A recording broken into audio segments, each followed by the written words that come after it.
Okey. Ustaz dapat dengar suara saya dengan jelas, Ustaz? Hello? Hello, dengar suara saya dengan jelas, Ustaz?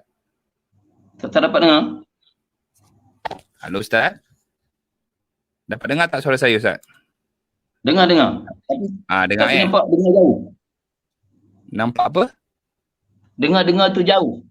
Oh, dengar jauh. Oh, saya dah pakai mikrofon dekat ni sekejap.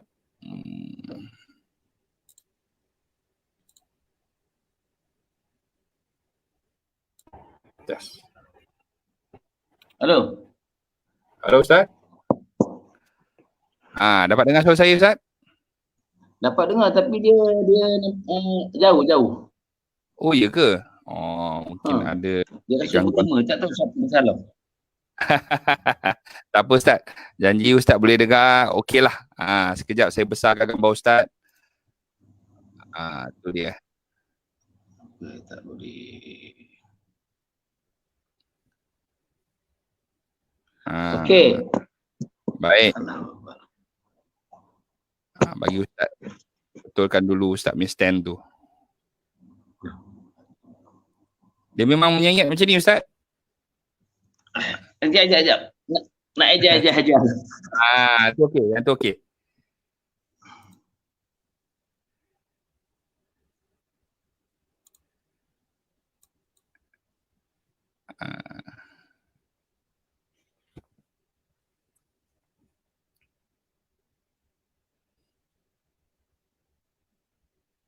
Baik, Ustaz, saya mulakan dululah. Bismillahirrahmanirrahim. Alhamdulillahirrabbilalamin. Wassalatu wassalamu ala anbiya'i wal mursalin wa ala alihi wa sahbihi ajma'in.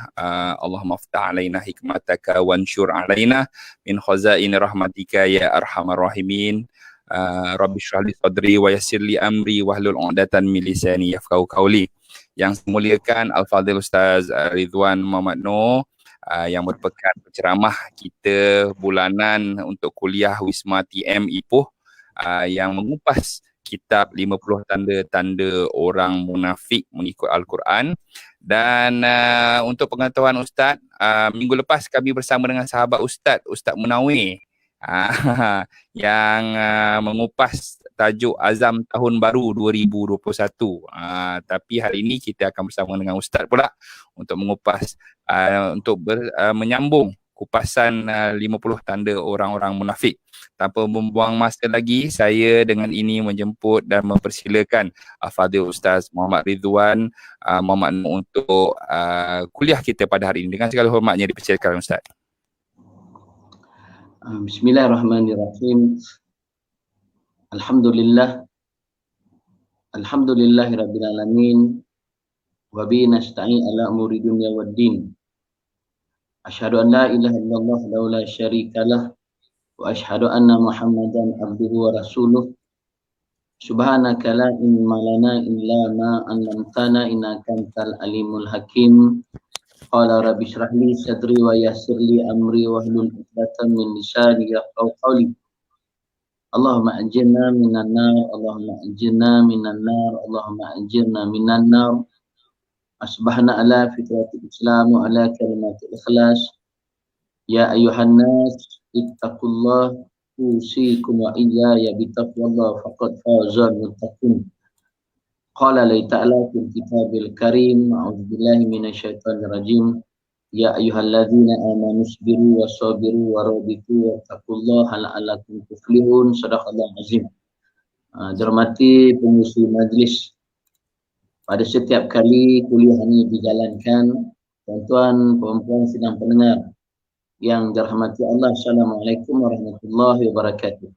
Waalaikumsalam warahmatullahi wabarakatuh. Pertama dan selamanya kita merafakkan setinggi-tinggi syukuran kepada Allah Subhanahu wa taala di atas segala nikmat yang telah dianugerahkan pada kita, nikmat kehidupan, disihatkan daripada segala kesakitan, dilapangkan daripada segala kesibukan, diberikan kekuatan, taufik dan hidayah Allah Subhanahu wa taala menghimpunkan kita pada tengah hari ini dalam satu majlis kuliah tazkirah ilmu yang mana pastinya akan mendapat rahmat daripada Allah Subhanahu wa taala.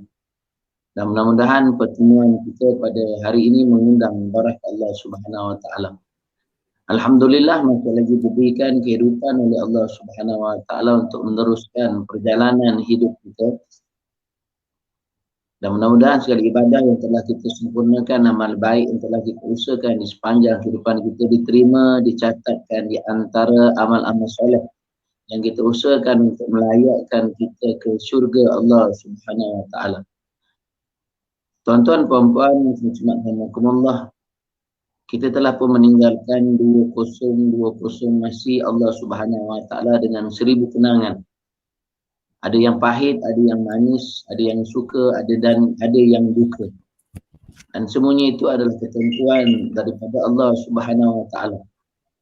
Perancangan daripada Allah Subhanahu Wa Taala pasti lebih hebat, pasti lebih tersusun dan pasti lebih sempurna daripada perancangan manusia.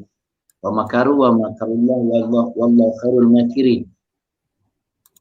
Kita merancang dan Allah Ta'ala juga merancang, pastinya perancangan Allah lebih hebat, lebih tersusun, lebih sempurna daripada perancangan manusia. Dan mudah-mudahan perkara baik yang kita lakukan sepanjang 2020 melebihi daripada dosa, kesalahan, kesilapan yang juga telah kita lakukan sepanjang tahun 2020. Yang baik dicatatkan dalam satu kitab di bahagian bahu belah kanan kita, yang nama kitab itu adalah Illiyin. Kemudian dosa, kesalahan, kesilapan kita dengan Allah dicatatkan di bahagian bahu kiri kita dalam satu kitab yang namanya Sijjin. Dan inilah yang akan diperlihatkan kepada kita nanti ketika kita berhadapan dengan Allah Subhanahu Wa Taala di hari akhirat Allah Subhanahu Wa Taala. Dan kita tinggalkan 2020 dengan 1000 kenangan, kita mulakan 2021 ni dengan 1000 pengharapan. Apa yang kita lakukan 2020 telah pun ditutup. Buku tu telah ditutup, tiada lagi pembetulan. Dan kita mulakan 2021 dengan semangat yang baru, azam yang baru, cita-cita yang baru untuk kita membetulkan kesalahan-kesalahan kita. Daripada sudut akidahnya, daripada sudut ibadahnya dan daripada sudut akhlaknya. Hablum minallah, hubungan kita dengan Allah, dan hablum minannas, hubungan kita dengan manusia. Kita perbetulkan. Mudah-mudahan Allah Ta'ala terima ibadah yang telah kita lakukan sepanjang permulaan 2021 ini.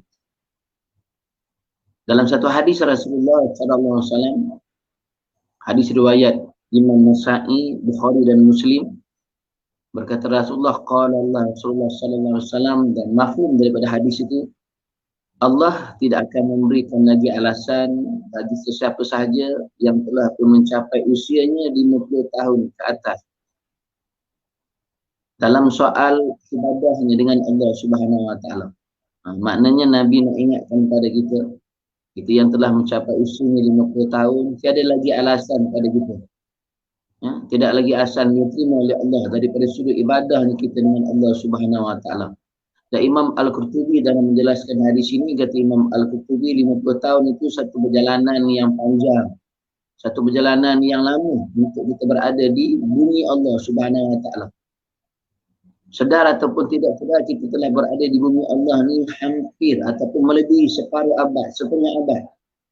Dan apakah ada lagi separuh abad ataupun setengah abad kita akan dihidupkan lagi oleh Allah Subhanahu Wa Taala. Sebab tu Nabi ingatkan pada kita 50 tahun ini bukan lagi soal main-mainnya kita dalam sudut ibadah kita dengan Allah Subhanahu Wa Taala.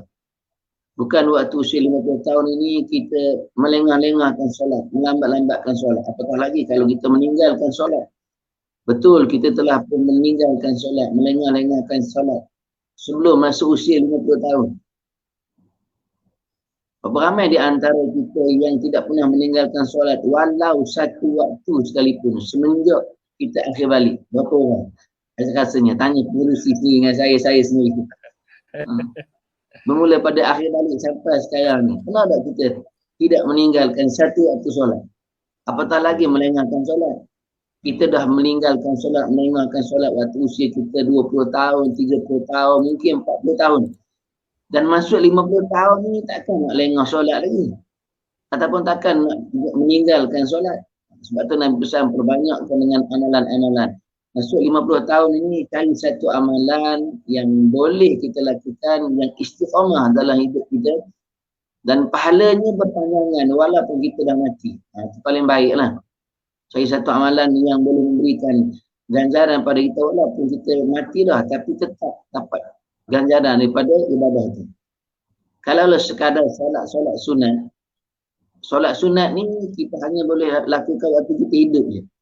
Bila mati tak boleh buat solat sunat ni, maka terputuslah amalannya di situ. Sama juga dengan puasa sunat. Bila mati tak boleh beramal dah, maka putuslah amalannya di situ. Cari satu amalan, antaranya tu ilmu, menyebarkan ilmu.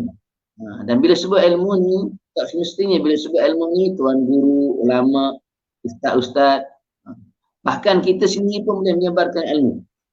Kalaupun tak ada kemampuan bagi kita untuk menyebarkan ilmu di masjid-masjid, di surau-surau, di musolah-musolah, kita boleh sebarkan ilmu sekurang-kurangnya di kalangan kaum keluarga kita, di kalangan isteri dan anak-anak kita. Antaranya ilmu Al-Quran yang kita belajar, kemudian kita ajarkan pada isteri dan anak-anak kita. Itu paling baiknya. Kalaupun kita mati nanti, maka dibaca Al-Quran itu oleh isteri dan anak-anak kita, tetap dapat pahalanya itu pada kita. Itu sebab saya ingat pesan arwah tuan guru saya. Bila kamu kahwin nanti, kata arwah tuan guru, kalau kamu ada ilmu, kalau tak mampu nak ajar di masjid, di surau, ajarlah pada kaum keluarga. Dan sekiranya kalau kamu kahwin nanti, tidak dikurniakan zuriat pada kamu, kata tuan guru, maka carilah anak angkat. Carilah anak angkat. Kalau tak ada anak angkat, cari anak angkat. Untuk diberikan ilmu dan sebagainya. Kalau tak ada anak angkat, cari anak tiri. Faham ni? Pengurusi faham? Kalau tak ada anak angkat, cari anak tiri. Sekurang-kurangnya, walaupun anak tiri, anak angkat sekalipun, ilmu yang diajarkan, kemudian disebarkan, dia jadi pahala yang berterusan kepada kita. Itu antaranya. Antaranya. Bila sebut beramal ini, saya nak bagi sedikit motivasi untuk saya dan kita semua yang memulakan tahun 2021 ni.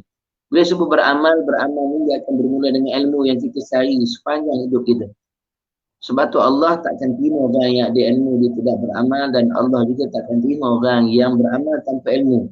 Yang diterima hanya orang-orang yang ada ilmu dan beramal dengan ilmu yang dicari. Dan bila sebut beramal, dia hanya boleh dilakukan ketika kita hidup. Bila mati nanti kita tak boleh nak beramal dah. Waktu hidup ni untuk kita mencari amalan kita sebagai bekalan pada kita nanti bila berada di alam barzakh Allah Subhanahu Wa Taala. Dan bila sebut ilmu, bila sebut amal, dia akan sampai pada satu tingkatan yang paling tinggi yang namanya takwa. Itu paling tinggi tu tingkatan yang namanya takwa. Apa maksud takwa ni? Takwa ni di antaranya kata ulama, manusia yang meletakkan pengharapan dan ketakutannya hanya pada Allah Subhanahu Wa Taala. Al-khawf dan arja'nya hanya pada Allah Subhanahu Wa Taala. Dan juga orang-orang yang bertakwa ni manusia yang sentiasa menjaga, yang sentiasa berhati-hati dalam setiap perkara, setiap hal dalam kehidupannya. Manusia yang berhati-hati, hanya orang yang bertakwa. Dan apakah kita sekarang ni dah sampai satu level yang namanya takwa daripada sudut ibadah kita dengan Allah Subhanahu Wa Taala. Sebab tu Allah Taala datangkan satu ayat, kata Allah, ya ayyuhalladzina amanu taqullaha wal tanzur nafsun ma qaddamat lighad wattaqullaha innallaha khabirum bima ta'malun, kata Allah. Wahai orang-orang yang bertakwa, kata Allah, hendaklah kamu memperlihatkan apa yang akan kamu lakukan pada hari esoknya. Untuk apa? Untuk hari kiamat Allah Subhanahu Wa Taala, daripada sudut ibadah kita dengan Allah Subhanahu Wa Taala. Esok kalau Allah Taala berikan kita kehidupan, apa usaha kita untuk memperbanyakkan lagi amalan kita, ibadah kita dengan Allah Subhanahu Wa Taala. Wattaqullah, kata Allah, bertakwalah kamu. Ulang takwa ni 2 kali dalam ayat ni. Wattaqullah innallaha khabirum bima ta'malun, dan sesungguhnya aku, yakni Allah, Maha mengetahui setiap apa yang kamu kerjakan. Dan orang-orang yang nak sampai pada satu level yang namanya takwa ni tuan-tuan, dia akan ada satu perkara yang namanya upgrade, menambah baikan daripada sudut ibadahnya dengan Allah Subhanahu Wa Taala. Dan kena ingat, at-taqwa ni makhluk pertama yang Allah Taala anugerah. Gelar at-taqwa ni adalah pada musuh kita yang namanya syaitan, yang namanya iblis. Dialah makhluk pertama yang Allah Taala berikan anugerah dan gelaran takwa ni. Maknanya bukan kita dulu, dia dulu. Yang namanya syaitan, yang namanya iblis. Syaitan iblis ni kalau merujuk dalam kitab Mukasyafatul Qulub Menyikatkan Insan, Pada setiap langit Allah tu Allah Ta'ala tukarkan namanya, digelarkan dia dengan gelaran yang berbeza. Sehinggalah pada langit yang kelima digelarkan syaitan ini at-taqwa, makhluk yang paling bertakwa dengan Allah Subhanahu Wa Ta'ala. Maknanya dia dulu dapat gelaran at-taqwa sebab ilmu yang dia ada, amalan yang dia lakukan, kesempurnaan daripada sudut ilmu dan amalannya. Sebab tu kata Rasulullah SAW, kalilah sekadar ilmu yang ada pada kamu. Syaitan itu lebih tinggi ilmunya daripada manusia. Tapi sebab dia tak ada satu ilmu yang namanya adab akhlak, kesombongannya dengan Allah Subhanahu Wa Taala telah mengakibatkan syaitan diusir daripada syurga Allah Subhanahu Wa Taala. Dan orang yang nak sampai pada satu level takwa ni, dia ada upgrade, dia ada penambahbaikan daripada sudut ibadahnya dengan Allah Subhanahu Wa Taala. Ada upgrade dia. Kita ni ada upgrade daripada sudut ibadah itu. Dan masuk hari ni hari yang ke-21 dah dalam tahun 2021 ni. Daripada sudut ibadah. Apa upgrade kita? Apa upgrade? Sekurang-kurangnya kita upgradekan ibadah kita. Saya ambil contoh mudah lah. Saya ambil contoh mudah orang yang solat. Orang yang solat, orang yang melakukan solat 5 waktu sehari semalam tu orang yang baik. Lebih baik daripada orang yang tak solat. Itu level dia. Orang yang solat 5 waktu walaupun dia solat bersendirian di rumah. Ikatan dia lebih baik pada orang yang tak solat. Orang yang tak solat. Tapi orang yang solat 5 waktu secara berjemaah di surau, di masjid lebih baik daripada orang yang solat 5 waktu secara bersendirian. Itu level dia. Dan orang yang solat berjemaah 5 waktu sehari semalam ditambahkan lagi dengan solat sunat, maknanya level dia lebih tinggi daripada orang yang hanya solat 5 waktu walaupun di masjid di surau berjemaah. Kita di mana? Mungkin ada di antara kita yang sekarang ni solat juga, tapi dia suka solat seorang-seorang di rumah.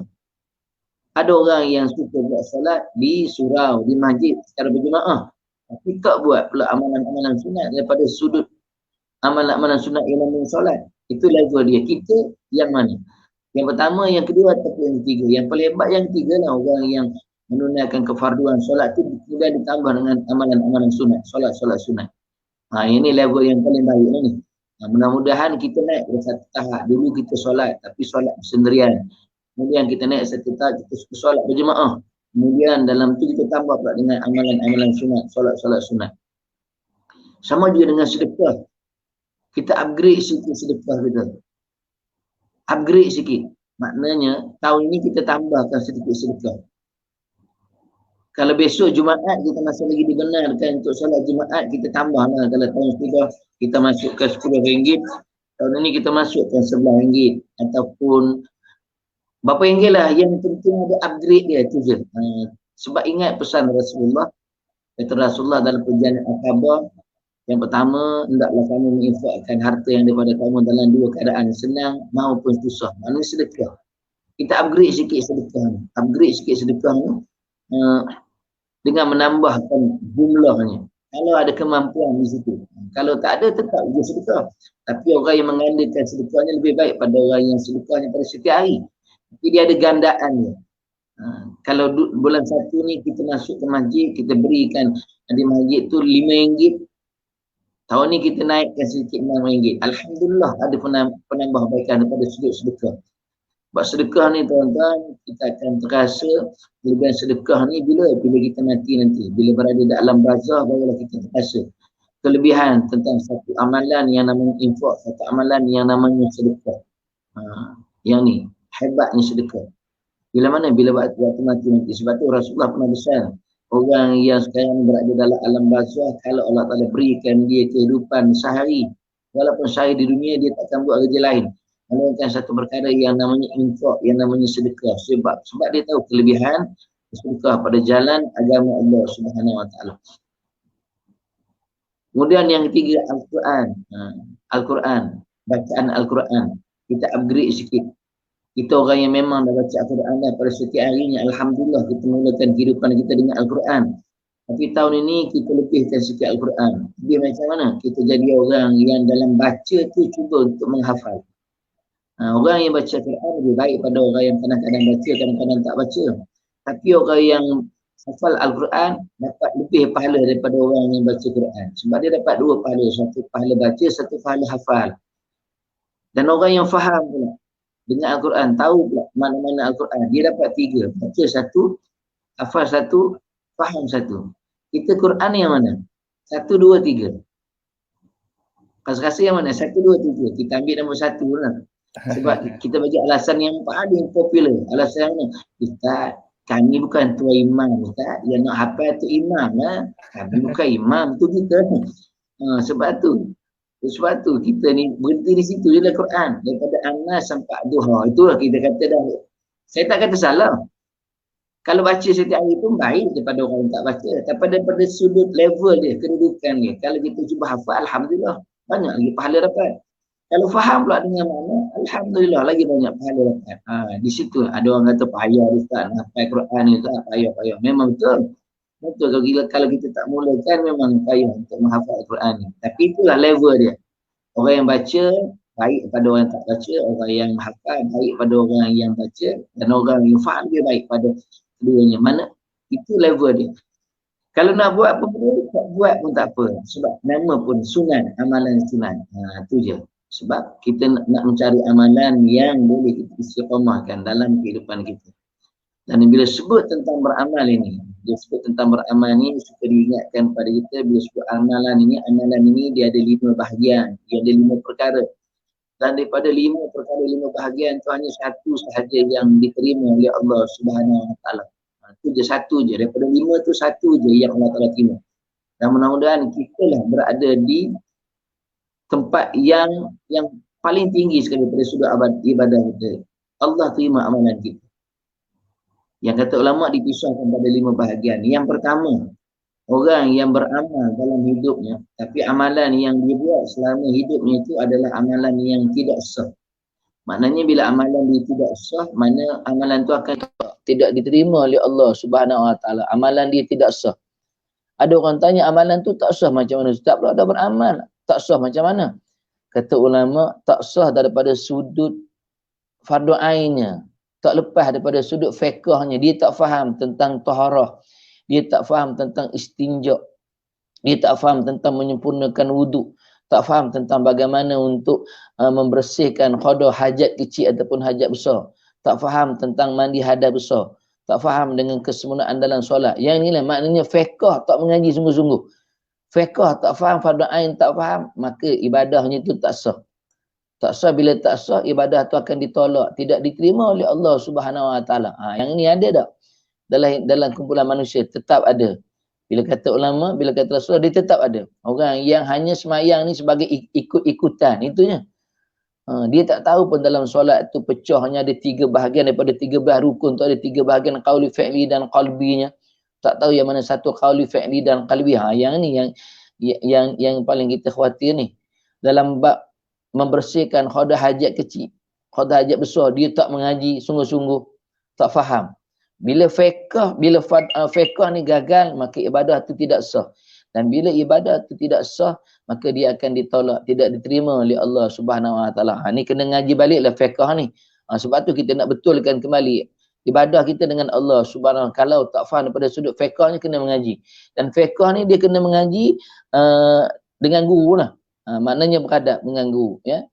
Dia tak boleh nak malu. Dalam mengaji fiqh ni tak boleh nak malu. Dan kita patutnya kita kena tahu dua-dua, suami ni kena tahu dua-dua daripada sudut lelaki dan perempuannya, dia kena tahu. Daripada sudut taharah, di istinja, dia kena tahu dua-dua. Paling baiknya lah. Sebab sebagai ketua keluarga, itu yang pertama. Kemudian yang kedua, orang yang beramal. Amalan dia itu sah daripada sudut fardu ain, fiqh dia semua lulus, hebat, benar. Dia faham. Tapi tetap juga Allah Ta'ala tolak. Sebab apa? Daripada sudut akidahnya pula. Akidah pula rosak. Walaupun ibadah dia betul. Ibadah dia hebat. Fiqh dia lulus, cemerlang. Tapi Allah Ta'ala tak terima daripada sudut apa? Akidah dia. Akidah dia. Sebab apa? Akidah dia rosak. Tak yakin dengan Allah Subhanahu Wa Ta'ala. Dia merungut lagi macam apa lah COVID ni tak selesai lagi. Dia merungut. Tak ada ubat lah COVID ni. Macam-macam lah merungut. Mana tu daripada sudut keyakinan kita, dengan Allah Subhanahu Wa Taala. Maknanya walaupun fiqh dia lulus tapi jiwa dia rosak, hati dia rosak. Makna tak yakin dia dengan Allah Subhanahu Wa Taala. Itu yang kedua. Kemudian yang ketiga. Yang ketiga, orang yang beramal dan amalan dia sah. Amalan dia sah. Tapi amalan dia sah dan Allah Ta'ala terima je. Amalan dia sah daripada sudut fiqh dia, ibadah dia, semua hebat. Ya, Allah Ta'ala terima amalan dia. Dan bila Allah Ta'ala terima amalan dia, tapi sayangnya amalan itu akan diberikan, segala ganjaran pahala itu akan diberikan pada orang lain. Waktu berada di yaumul masya-Allah Subhanahu Wa Taala. Allah Ta'ala beri pada orang lain. Sebab apa? Sebab waktu dekat dunia dalam beribadah ni, apa yang kita lakukan? Kita khianat pada orang lain, kita zalim pada orang lain. Kita fitnah orang, kita maki hamun orang, kita umpat keji orang lain dalam hidup kita walaupun kita orang yang ibadah. Yang ni yang nak kena jaga tu, sebab Rasulullah pesan pada kita dalam beribadah, maka jagalah lisan kita. Jagalah lisan kita. Sebab lisan ini di antara anggota tubuh badan yang paling mudah untuk menghumbankan manusia ke neraka Allah Subhanahu Wa Taala. Antaranya lisan dan kemaluan. Dua anggota tubuh badan manusia yang lembut tidak bertulang, kata Rasulullah. Lidah ni. Sebab tuan-tuan, dalam kita ibadah, cuba jangan fitnah orang. Cuba jangan maki hamun orang. Umpat keji orang. Khianat dengan orang lain. Zalim dengan orang lain. Di yaumul mahsyar nanti, kita akan didakwa di hadapan Allah Subhanahu Wa Taala. Apatah lagi kalau kita mati tak sempat nak minta maaf pada orang yang kita khianat, orang yang kita zalim, orang yang kita fitnah, orang yang kita maki hamun, yang kita umpat keji dan sebagainya. Dia dakwa kita di yaumul mahsyar Allah Subhanahu Wa Taala. Ya Allah, hari ni kami nak dakwa, ya Allah, si Polan ni yang waktu dekat dunia dulu dia khianat dengan kami, dia zalim dengan kami. Dia kata kami macam-macam, dia fitnah kami tak jawab pun. Kami diam je, tapi dia yaumul mahsyar ni, ya Allah, kami tuntut keadilan daripada-Mu, ya Allah, beri kami keadilan. Apa kata Allah? Kata Allah, kamu ambillah bahagian pahala yang ada pada dia. Ambillah bahagian pahala. Habis semua dia ambil. Habis semua. Akhirnya di yaumul mahsyar kita jadi orang yang paling miskin, muflis di hadapan Allah Subhanahu Wa Taala. Miskin dekat dunia, muflis dekat dunia, ada lagi rumah, ada lagi kenderaan. Tapi bila miskin di yaumul mahsyar Allah Subhanahu Wa Taala, kita jadi orang yang paling rugi sebab segala ibadah kita diberikan pada orang lain. Habis dapat pada orang lain ibadah yang kita buat sebab kesalahan kita. Sebab tu mulut kena jaga. Mulut kena jaga. Tuan-tuan, rupanya dalam mulut kita ni, dia ada satu air yang namanya air liur. Dia ada air liur. Dan air liur ni, kalau kita mengaji kita tasawuf, air liur ni dia boleh membersihkan hati manusia. Dia boleh membersihkan hati manusia. Cara dia macam mana? Kalaulah lisan kita lisan yang baik, lisan orang yang sentiasa membaca Al-Quran, lisan orang yang sentiasa ada zikrullahnya, ada tasbih dia, ada tahmid dia, ada tahlil dia, ada istighfar dia, ada selawat dia, dan kata-kata daripada lisan kita semua kata-kata yang baik. Dan air liur tu bila kita telan, dia akan membersihkan hati manusia. Sebab air liur tu air liur yang bersih, yang jernih. Sebab dengan perkataan yang keluar daripada mulut kita, bila kita telan air liur tu, dia boleh membersihkan jiwa, hati jiwa manusia. Tapi kalaulah lidah kita, lisan kita tu lisan orang yang tak baca Quran, zikir, tak ada tasbih, tahmid, tahlil, tak ada istighfar, tak ada selawat, tak ada, bahkan kata-kata kita penuh dengan kata-kata yang keji, yang kotor, umpat orang, fitnah orang. Dan bila air liur tu kita telan, dia akan menggelapkan hati manusia. Sebab tu lidah. Sebab tu pentingnya Nabi pesan dalam beribadah, jaga lisan kita baik-baik. Takut nantilah kita yang penat-penat buat ibadah, tapi akhirnya ganjaran itu, pahala daripada ibadah yang kita buat diberikan pada orang lain. Sebab apa? Sebab ni lah. Sebab lidah, lisan yang tak mampu kita jaga sungguh-sungguh. Itu yang ketiga. Kemudian yang keempat, orang yang beramal, amalan dia sah. Dan Allah Ta'ala terima juga. Amalan dia sah dan Allah Ta'ala terima juga amalan tu. Tapi sayangnya di yaumul mahsyar nanti, segala pahala daripada amal ibadahnya akan dihapuskan, dipadamkan oleh Allah Subhanahu Wa Ta'ala. Yang nombor 3 tadi diberikan pada orang lain, pada manusia. Yang ini Allah Ta'ala sendiri padam. Allah Ta'ala sendiri hapuskan segala pahala ganjaran yang kita lakukan. Kita akan tanya dengan Allah, wahai Allah, kenapa dipadamkan? Kenapa dihapuskan ganjaran pahala daripada sudut ibadah yang kami lakukan? Puluhan tahun kami ibadah, ya Allah. Kenapa dipadamkan? Kata Allah atas 2 perkara je, tak banyak, atas 2 perkara. Atas 2 perkara yang mana? Yang pertamanya sebab kamu tak pernah ikhlas dengan aku, kata Allah. Kamu tak pernah ikhlas dalam ibadah kamu dengan aku. Tuan-tuan rasa-rasanya selama hari ni kita ikhlas dengan Allah Subhanahu Wa Taala. Tuan-tuan tak tahu saya ikhlas kata udah hari ni, dan saya pun tak tahu tuan-tuan ikhlas atau tak. Pengerusi pun kita tak tahu dia ikhlas atau tak. Bahkan kita sendiri pun tak tahu kita ikhlas atau tidak. Melainkan yang tahu hanya Allah Subhanahu Wa Taala. Sebab tu ada amalan manusia yang sampai ke langit ke-7 Allah Subhanahu Wa Taala. Di situlah pintu ikhlas, langit yang ke-7 ni. Kata Allah, wahai malaikatku, kembalikan amalan manusia ni pada Tuhan punya amalan. Kata malaikat, wahai Allah, lepas daripada langit pertama sampai langit yang ke-7 dah lepas dah ya Allah. Apa yang salahnya? Kata malaikat, kata Allah, wahai malaikatku, sesungguhnya kamu tak tahu pun apa yang ada dalam hati hamba-hambaku, melainkan aku. Maknanya kita pun tak tahu kita ikhlas atau tidak.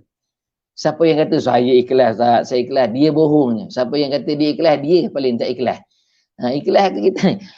Sebab tu kalau dalam mazhab Imam Syafi'i dipesan pada kita, diajar pada kita, setiap amalan yang kita buat, selesai pada amalan itu, kita minta pada Allah, doa pada Allah, mudah-mudahan itulah ibadah kita yang paling hebat, yang paling ikhlas dengan Allah Subhanahu Wa Taala.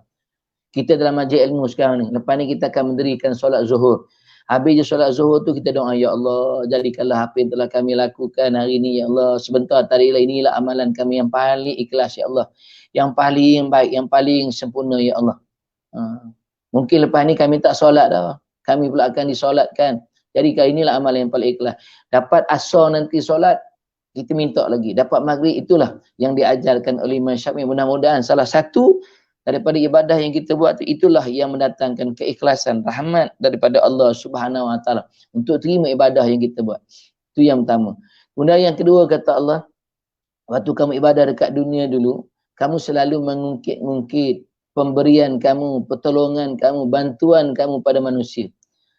Yang ini salah satunya. Tuan-tuan, kita dah tolong orang, jangan ungkit.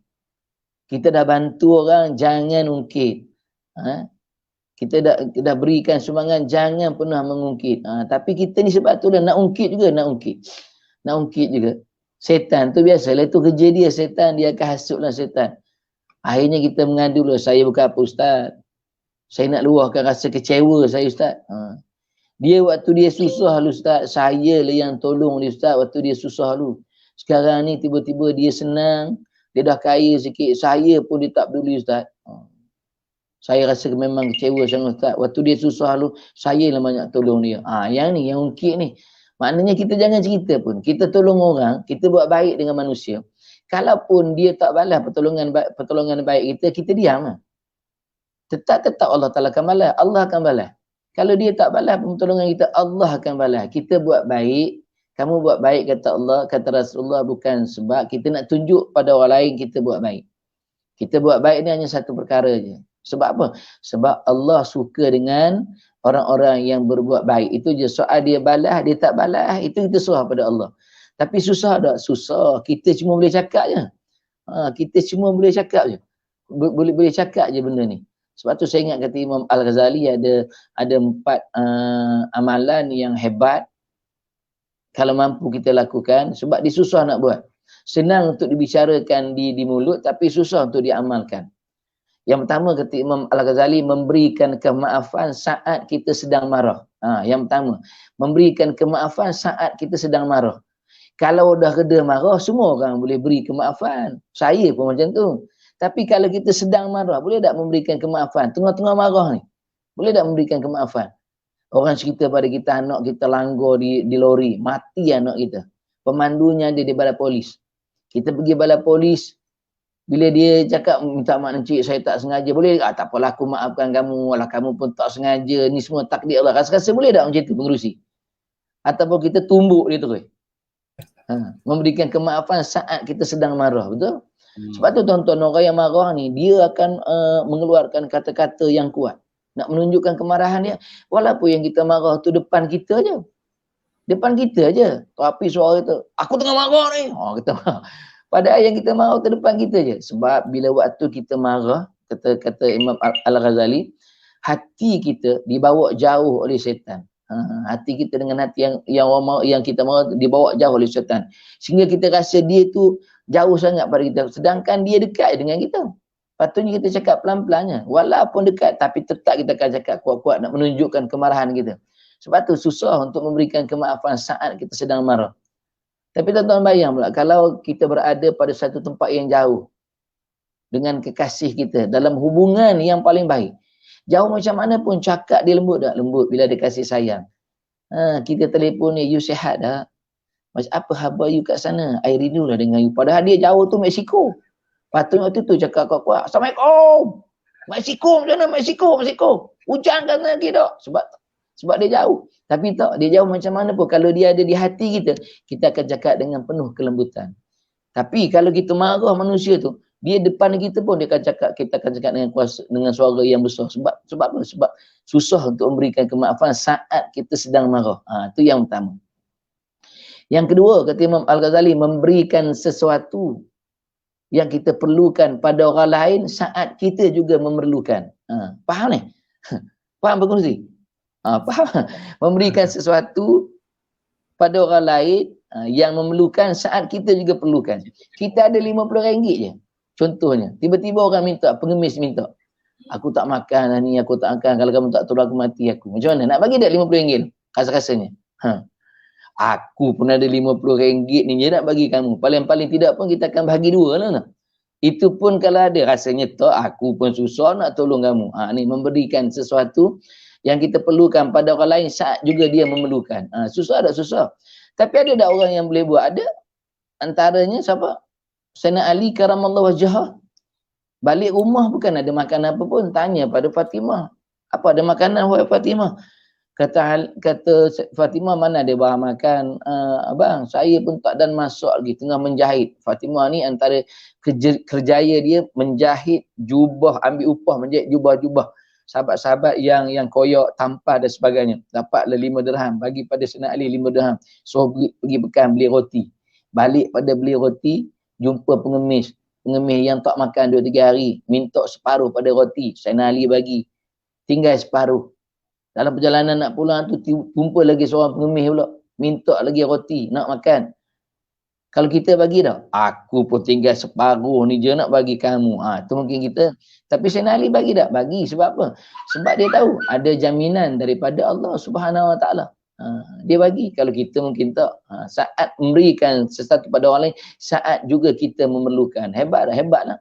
Kalau mampu, alhamdulillah. Yang ketiga, melepaskan diri daripada maksiat saat kita mampu untuk melakukannya. Melepaskan diri daripada maksiat saat kita mampu untuk melakukannya. Tuan-tuan, maksiat ni tak usah kata di luar lah, dalam rumah pun boleh melakukan maksiat, betul? Apatah lagi kalau kita tinggal seorang-seorang. Sebab tu ibadah ni hebatnya diukur waktu kita seorang-seorang, betul? Ujian pada kita waktu kita seorang-seorang. Ramai-ramai boleh. Ramai-ramai sekarang ni, lepas ni sekarang solat semua boleh. Tapi seorang-seorang, kalau di surah di masjid, qabliyah buat, ba'diyah buat. Tu di telekom tu buat ada qabliyah, ba'diyah rasanya. Ke solat tu. Tapi kalau di masjid sekarang, kalau datang kuliah, tazkirah majlis ilmu, orang buat qabliyah, kita buat qabliyah. Orang buat ba'diyah, kita buat ba'diyah. Orang buat ba'diyah isyak 4 rakaat je. Kita sampai 8. Sampai tok syiak masjid tunggu. Lamanya. Tu di masjid surau lah. Tapi di rumah buat ada qabliyah. Buat ada ba'diyah rasanya. Itu kita sebab tu nak ukur seorang-seorang. Sebab tu ibadah ni kata Rasulullah, jangan ukur ibadah yang kita buat dengan orang yang tidak melakukan ibadah.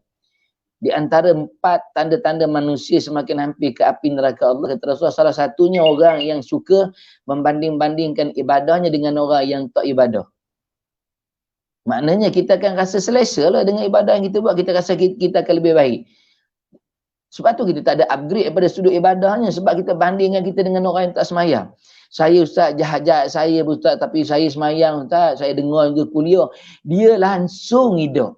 Bila kita bandingkan dengan orang yang tak semayang, yang tak dengar kuliah, memang kita rasa baik. Sebab tu kita tak ada upgrade daripada sudut ibadah.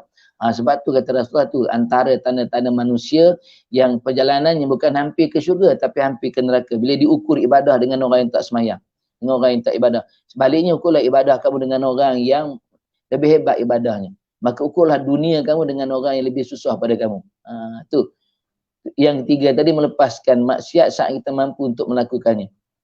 Kemudian yang keempat, yang keempat, memberikan kata-kata nasihat walaupun pada penguasa, berkata benar tentang hukum Allah walaupun pada sang penguasa ataupun pemimpin. Tak kira siapa dia pemimpin ke, dia siapa pun, kalau dia salah, ada teguran kita, ada nasihat kepada kita. Membenarkan kalam-kalam Allah. Tuan-tuan, ada ulama yang sanggup masuk dalam penjara. Sebab apa? Untuk mempertahankan agama Allah Subhanahu Wa Taala. Walaupun yang dia nak tegur itu, yang dia nasihat itu penguasa, pemimpin. Tapi demi untuk mempertahankan agama Allah, dia sanggup walaupun dia terpaksa dipenjarakan. Kita tak usah kata itu, kita nak tegur kawan-kawan kita pun tak berani dah. Saya tak berani Ustaz nak tegur dia. Dia banyak tolong saya Ustaz. Dia banyak tolong saya. Saya pun pergi kerja, pergi kuliah pun numpang dia. Esok kalau saya tegur dia langsung, dia tak bagi saya tumpang lantak dia Ustaz. Itu hak dia dengan Allah Ustaz. Itu mungkin kita. Maknanya waktu tu belum lagi kita dapat sahabat yang paling baik. Sahabat yang baik ni tuan-tuan, kata ulama, kata Ustaz, sahabat yang berani menegur kesilapan yang kita buat. Walaupun betul dia baik dengan kita, dia banyak tolong kita, tapi kalau dia salah, tetap kita tegur dia. Untuk kebaikan kita bersama. Tu empat amalan yang mudah disebutkan di mulut, tapi susah dilakukan dengan perbuatan. Ya. Kemudian yang kelima.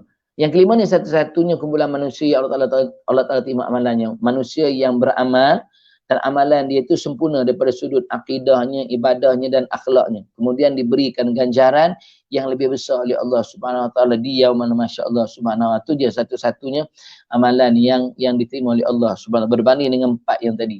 Maknanya mudah-mudahan dalam kehidupan kita selama Allah telah hidupkan kita dekat dunia ni, amalan kita ni amalan yang tadi, yang nombor 5 ni. Yang mana orang yang beramal sempurna pada sudut akidah, ibadah dan akhlaknya, kemudian ada ganjaran, pasti akan ada ganjaran daripada Allah Subhanahu Wa Taala. Di mana? Di yaumul mahsyar Allah Subhanahu Wa Taala. Mudah-mudahan sebagai satu motivasi pada kita ya, untuk meneruskan amalan kita dengan Allah Subhanahu Wa Taala. Sebab zaman kita ni tuan-tuan, zaman yang penuh dengan macam-macam ya, ujian daripada Allah Subhanahu Wa Taala. Dan ujian tetap akan ada. Ujian tetap akan ada ya dalam hidup kita. Sebab tu kata ulama, saya ingat ada pesan ulama, kata ulama, hidup ini dibahagikan pada 2 perkara, 2 bahagian. Hidup ni ada 2 bahagian. Satu bahagian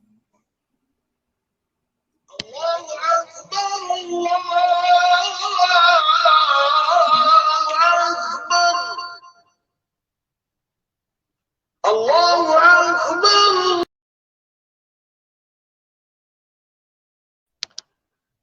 Minta maaf tuan-tuan. Jangan marah. Tak apa Ustaz, tak apa. Faham. Sebab alam tu. Alam. Hidup ini kata ulama ada 2 bahagian. Satu bahagian yang kita pilih, satu bahagian yang bukan kita pilih. Faham ni? Kalau faham saya tak ulas lah. Satu bahagian yang bukan kita pilih. Apa yang bukan kita pilih? Yang bukan kita pilih adalah mak ayah kita, bukan kita pilih, betul? Isteri suami kita bukan kita pilih. Itu ketentuan Allah. Ada orang dipilih memang dia dapat. Ada orang pilih-pilih tak dapat. Pilih lain, kahwin lain. Kan? Apa lagi yang bukan kita pilih? Warna kulit kita, adik-beradik kita, kerjaya kita bukan kita pilih. Itu ditentukan oleh Allah Subhanahu Wa Taala. Kita bawa kereta, tiba-tiba orang langgar kereta kita, bukan kita pilih. Kita jaga kesihatan kita baik-baik, tiba-tiba Allah Ta'ala sakitkan kita, bukan kita pilih. Itu pilihan Allah. Dan setiap pilihan Allah ni Allah Ta'ala berikan satu perkara yang namanya pahala, ganjaran pahala. Sebab bukan kita pilih. Allah Ta'ala pilih, maka diberikan ganjaran yang namanya pahala pada kita. Dapat pahala. Setiap benda yang bukan kita pilih. Tapi yang kita kena khawatirkan, yang kita kena risaukan adalah yang kita pilih. Apakah selama hari kita buat pilihan yang betul? Apakah selama hari kita buat pilihan yang betul? Sebab bila kita pilih, dia ada 2. Sama ada benda yang baik ataupun benda yang jahat. Sama ada betul ataupun salah. Sama ada dosa ataupun pahala. Itu benda yang kita pilih. Sebab benda yang kita pilih dia mesti ada 2. Antara dosa dengan pahala. Antara untung dengan rugi. Tuan-tuan, waktu ini ada orang yang buat pilihan yang salah, ada orang yang buat pilihan yang betul. Apa pilihan yang betul pada kita? Kalau tuan-tuan di Telekom, tuan-tuan di Telekom tu siapa yang duduk dalam kuliah sekarang ni, maknanya dia buat pilihan yang betul. dengan kesihatan yang Allah Ta'ala berikan kepada kita, dengan masa yang Allah Ta'ala berikan kepada kita, kita tahu pula tengah hari ni ada online kuliah live, kita duduk dengar kuliah. Maknanya waktu ni kita buat pilihan yang betul. Waktu inilah, lepas ni tak tahulah kan macam mana pula. Dan ada orang yang buat pilihan yang salah, dia tahu dah hari ni ada kuliah online, ada online live. Dia sihat, dia ada masa, tapi dia duduk buat tak tahu, dia santai-santai, dia tak tengok pun kuliah online ni, live ni. Maknanya waktu tu dia berada dalam pilihan yang salah. Betul? Macam kita lah kita balik kerja, kita tahu malam ini ada kuliah di surau kita. Kita datang berjamaah maghrib, duduk dalam kuliah. Waktu tu kita buat pilihan yang betul dengan kesihatan, dengan masa yang daripada kita. Tapi ada tak orang yang duduk di rumah ya? Dia sihat, dia ada masa, tapi dia ambil peluang untuk duduk rumah. Waktu tu dia buat pilihan yang salah. Waktu tu dia buat pilihan yang salah. Sebab dia sihat, sebab dia ada kelapangan, ada masa. Ada orang yang dalam hidupnya dia sama dengan ulama, sebab itu pilihan dia. Ada orang yang menentang ulama, itu pilihan dia. Takut yang kita pilih itu salah. Maka berhati-hatilah dengan apa yang kita pilih. Sebab bila kita pilih, dia ada dosa, ada pahala. Itu pesan para ulama. Dan ulama pesan tuan-tuan, pada saya, pada kita semua, hidup ini tetap akan ada masalah. Hidup kita ni tak akan lari daripada masalah. Allah Ta'ala uji kita. Allah Ta'ala uji kita dengan satu penyakit yang tak pernah kita sangka. Covid ni hampir setahun dah. Betul, hampir setahun dah. Diam-diam, tak diam, hampir setahun dah. Ujian pada Allah. Sekecil mana pun masalah, hadapilah masalah. Jangan lari pada masalah. Dan sebesar mana pun masalah, hadapilah masalah. Besarkan jiwa kita untuk menghadapi masalah. Jangan kecilkan jiwa kita. Hari ni zaman kita ni zaman yang serba tekanan, stres. Sehingga ada manusia yang sanggup mengorbankan dirinya, ambil jalan pintas yang paling mudah. Betul apa? Bunuh diri. Sebab stres, tekanan dengan kerja kita. Betul? Stres. Sebab kata ulama, masalah tetap ada, tapi hadapilah masalah dengan jiwa yang besar. Bukan jiwa yang kecil, jiwa yang besar. Ada seorang anak murid, dia mengadu pada tuan gurunya, masalah dia banyak, lepas satu-satu. Tuan guru gelak je. Kata tuan guru, tenangkan hidup kamu, tenangkan jiwa kamu. Kamu pergi ke dapur, ambil kopi bawa sini, ambil bekas kopi bawa sini. Nak ajar dia. Kata tuan guru, kamu ambil segenggam kopi tu, bubuh dalam cawan. Bubuh air, kacau-kacau, minum. Anak murid buat, ambil segenggam kopi, bubuh dalam cawan, bubuh air, kacau-kacau nak minum. Kata anak murid, tak boleh minum tuan. Pahit satu, tawar satu, kelat macam-macam. Kopi saja, gula pun tak ada. Dah lah banyak segenggam, bubuh dalam cawan pula, bekas yang kecil. Dia kata tak boleh minum pun. Nak minum sikit pun tak boleh. Pahit, tawar macam-macam kelat. Kata tuan guru, tak apa. Kamu ambil lagi segenggam, bubuh lah dalam bekas yang besar. Bubuh dalam cerik, bubuh dalam jug. Segenggam kopi, bubuh dalam jug, dalam cerik. Bubuh air, kacau-kacau, tuang dalam gelas, minum. Dia boleh habiskan segelas tu, secawan tu. Walaupun tetap terasa pahitnya, tetap terasa tawarnya. Tapi lebih kurang tawar dan pahitnya daripada yang mula-mula tadi. Tuan guru gelak. Bila gerak dia tanya, kenapa tuan gelak? Dia kata, kopi tu adalah masalah kamu. Bila mana masalah tu kamu letak dalam cawan, dalam bekas yang kecil, maka susah untuk kamu selesaikan.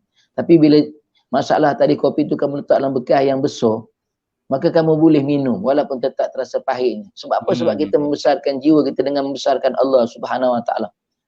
Tuan-tuan, contoh yang paling mudah lah. Kita akan rasa tak selesa bila kita masuk bilik air. Dalam bilik air tu ada seekor katak. Macam mana? Dalam bilik air tu ada seekor katak. Macam mana? Katak tu masalah kita, betul? Kecil dah katak tu. Kecil, kita berada dalam tempat yang kecil ke masalah, dalam tempat yang kecil bilik air. Kita nak ke sana, nak ke ni. Allah, dia dah ke sana. Nampak dah masalah tu. Sebab dalam tempat yang kecil. Tapi kalau kita jumpa katak yang sama di tengah-tengah padang bola, macam mana? Kalau jumpa di tengah padang bola, macam mana? Kita tak ada rasa apa, betul tak? Dia nak ke sana, kita boleh cari jalan lain. Tapi kalau bilik air, Allah, terlompat-lompat itu. Macam tu masalah. Bila kita letakkan dalam jiwa kita yang besar, insya-Allah dia akan dipermudahkan oleh Allah dengan membesarkan Allah Subhanahu Wa Taala. Tuan-tuan pernah tengok cerita Ultraman? Pernah tengok cerita Ultraman, pengurusi? Ultraman. Ultraman, ingat tak masa mula-mula, waktu dia belum jadi Ultraman, waktu tu raksasa tengah menyerang, dia tembak dengan jet dia, betul? Raksasa tu tak ada rasa apa pun, dia gelak je raksasa tu, makin mengganas. Tapi bila dia rasa tak boleh nak lawan raksasa tu so dia buat apa? Dia tekan button dia tu. Dia tekan button dia sebut apa? Hayata become Ultraman. Dia kata betul. Hayata become Ultraman, dan dia tukar menjadikan dirinya besar, sebesar raksasa, betul? Dia lawan dengan raksasa tu. Akhirnya siapa menang?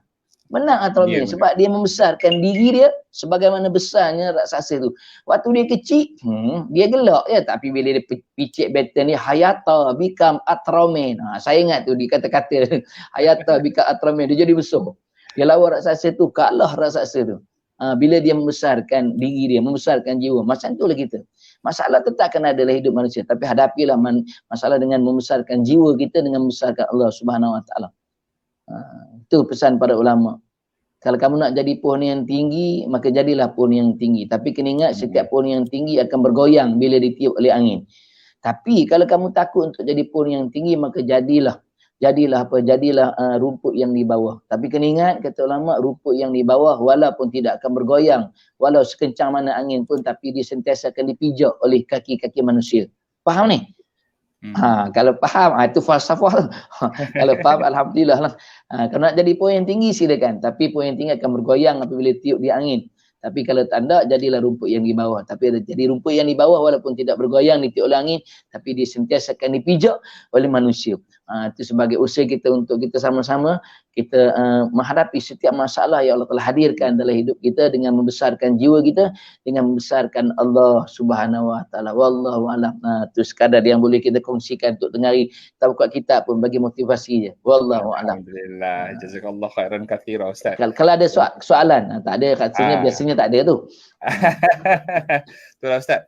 Satu benda yang saya rasa kita kena sentiasa ingat, bahawa apabila kita terima apa-apa dugaan Ustaz rasanya Allah tak akan menduga kita selagi dia tahu yang kita masih boleh menghadapi dugaan itu. Betul Ustaz?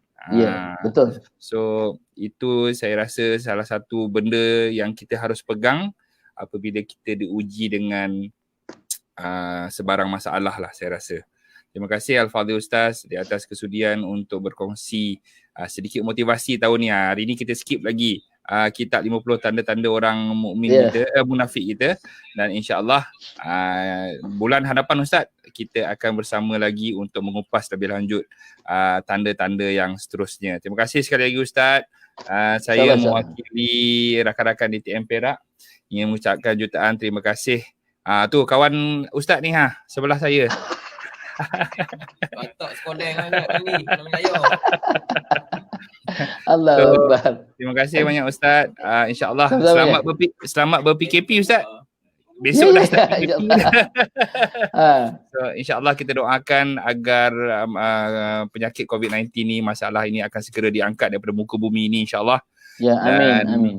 Kita doakan agar segalanya lebih elok daripada sedia kala. Kalau tak dapat sama, kita kalau boleh minta lebih elok daripada keadaan lama insyaAllah. Terima kasih sekali lagi Ustaz. Kita jumpa lagi di lain siaran. Terima kasih kepada semua yang bersama-sama dengan saya pada hari ini bersama dengan Al-Fadhil Ustaz Ridwan Momano.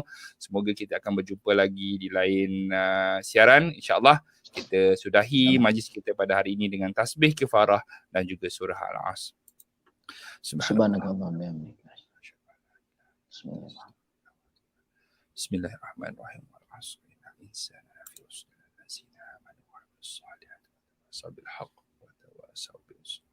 Terima kasih sekali lagi Ustaz. Kita jumpa lagi. Ya, sama-sama ya, insya-Allah. Wassalamualaikum warahmatullahi taala wabarakatuh. Assalamualaikum warahmatullahi.